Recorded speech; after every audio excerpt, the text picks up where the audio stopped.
सम्बलपुर जिला कुचिंडा स्थित town hall रे ओडिशा सरकार जंगल परिवेश और जलवायु परिवर्तन विभाग पक्षर वनखंड स्तरीय विश्व हस्ती दिवस पालित हो जाएछि। बामरा वनखंड अधिकारी विक्रम देव पट्टनायक सभापतित्व में होइतिबा कार्यक्रम रे मुख्य अतिथि भाव पंचायतीराज मंत्री प्रतिनिधि सुशील कर जोग देथिबा बेले सम्मानित अतिथि भाव कुचिंडा उपजिल्लापाल सर्वनंद सिंह, कुचिंडा पीएआईटीडीए हिमसागर भई, मुख्य वक्ता भावे सुभाष चंद्र नायक, एमपी प्रतिनिधि विभूति कल्याण पटेल, एसीएफ आलोक षडंगी, रेशमा लाक्रा प्रमुख मंचरे उपस्थित रही हाथी मानक सुरक्षा उपरे वक्तव्य रखिथिले। यह सहित गजसाथी दिलीप डुंगडुंग, वेंकटेश्वर नायक, अनिल प्रधान, अजित लुबुन एमानंकु पुरस्कृत करथिले। एमानंक सहित मुनु मुंडा, अमलेन जेट्टे, प्रकाश नायक, प्रवीण किसान, गुरुचरण किसान, किशोर तिर्की, सुरत साहू, कुमुद धुरुआ, दिवाबर माटियारी, कामदेव प्रधान एमानंकु पुरस्कार प्रदान करा जायतिला। एही कार्यक्रम रे बामरा वनखंडर समस्त अधिकारी उपस्थित रहितिबा बेले कुचिंडा महाविद्यालयर शताधिक छात्र छात्री उपस्थित रही कार्यक्रम को साफल्यमंडित करथिले। देखो कुचिंडा उपखंडर बामरा वनखंड अंचल जेन रही तार पक्षर आज 13तम हस्ती दिवस पालन कराइला। यह परिप्रेक्षी में कुचिंडा अंचल रे जेन आमर हाथी संपद रही ये आमर लगी गोटे अमूल्य संपद है।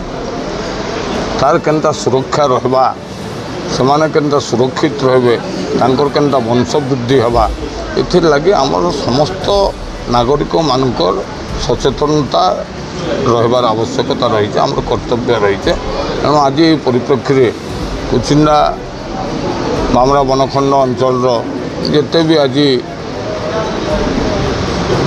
वन सुरक्षा समिति सभ्य इको टूरिज्म कमिटी जेन सभ्य मैंने आसते मुख्यतः छात्र छात्र मैंने आज जेन वार्ता नहीं गले से मैंने अंचल हाथी सुरक्षार वार्तावह होकर आगामी दिन में कार्य करेंगे और हाथी सुरक्षा वृद्धि पाइबा बोलिक आम आशा रखु। आज अगस्ट 12 तारिख दिन विश्व हस्ती दिवस आमर बामरा वनखंड प्राणी वनखंड तरफ कुचिंडा टाउन हॉल पालित होती। आमर ये जो विगत किछि वर्ष है जो हाथी मनुष्य लड़ई ओडिशा देखा एवं से कौन ना कौन स्थान में हाथी मृत्यु घटुची एवं कौन ना कौन स्थान में मनुष्यर मृत्यु घटुची। तेणु ये हाथी मनुष्य लड़ई को केमती आम आगामी दिन में प्रशमित कर भितर गोटे सहावस्थान या से आज यही सचेतनता कार्यक्रम जो थे कि आमर विभिन्न वन सुरक्षा समिति एवं इको डेभलपमेंट कमिटी